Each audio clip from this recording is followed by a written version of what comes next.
Welcome to the RDZ series. My name is Anna, the Microsoft SAPI voice, and I will voice this presentation for you today. RDZ is IBM's rational developer for System Z, an Eclipse-based product for z/OS programmers.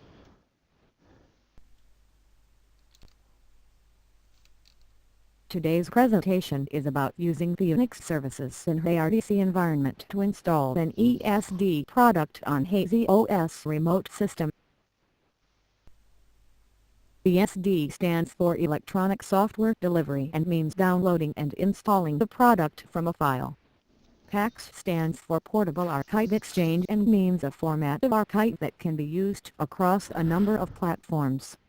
In this presentation we use the CA Technologies ESD for CA File Master Plus product. Let's assume we downloaded the ESD from CA Technologies download page to a personal computer. In the Remote Systems view of RDZ we navigate through the Local Files section. We select the PAX-Z file and copy it. Before we can copy the PAX file into the Unix Files section, we need to make sure RDZ will use the proper transfer options. In the Preferences dialog off the window menu, we expand the Remote Systems entry and select the Files entry. In the right part of the window, we add or make sure the file type *.z has the file transfer mode type set to binary. We also make sure the default file transfer mode is text. We now expand the z/OS Unix Files section and select the folder where to copy the ESD. We need to open a Unix shell window in order to issue commands as necessary. Let's create a folder named CAESD and a folder named FMVS85 within the CAESD folder. Copy the PAX file to the FMVS85 folder. RDZ shows the copy being performed between the local drive and the Unix files system on the host. It may be necessary to refresh the Unix files section by pressing function key 5 to see the fresh copy of the PAX file. We now uncompress the PAX.z file in its new location by issuing the Unix PAX command. The number of folders and files have been created. Let's double-click the unzipped file to open it in the RDZ editor. The unzipped source is a JCL that must be customized as indicated in the comments. In the job card, change the job name, the account number, the class of execution and the class for the output. The SMPDRDD card must also reference the location of the installation material in the Z Unix files. The Find Replace dialog can be used to safely replace all occurrences of your HLQ by the appropriate qualifiers. Last, save the file. Finally, submit unzipped JCL. Note this command is automatically routed to the z/OS system for execution. The report of execution of our job is available in the JS section. Double-click its name and make sure the job executed with the return code of 0. This job created a number of MVS datasets that you can list in the MVS files system using a filter. In this example we create the filter that lists all the public.car datasets.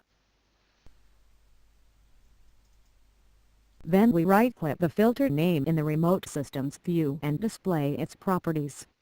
In the Properties dialog we select Filter Strings and add a second string to the filter. We are now able to list datasets that match one of the two patterns using a single filter. Here is the resulting list for our filter. In order to continue the installation the Unix way, we copy the contents of the SAMP JCL library to our Unix files. These samples are text sources and they will copy cleanly if the file transfer mode defaults to text as seen earlier. In this view the samples appear listed in the Unix files system.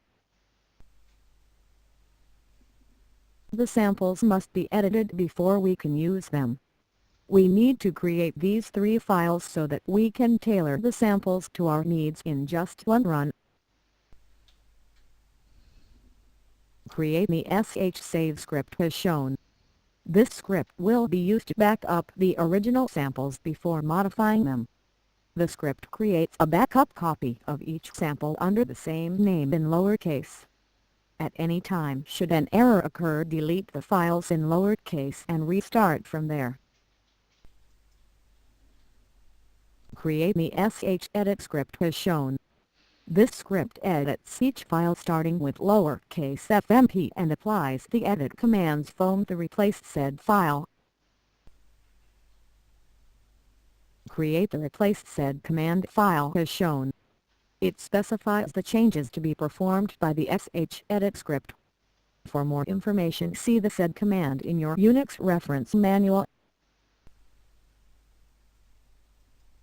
Execute the 2 script files in the ZOS Unix shell. In this view we see part of the original samples whose names appear in uppercase, and the edited samples whose names show in lowercase. Finally we submit these JCLs using the submit command in the ZOS Unix shell. After each run, go to the JS section and make sure that the job executed satisfactorily. Thank you for watching this session. We hope you find it useful.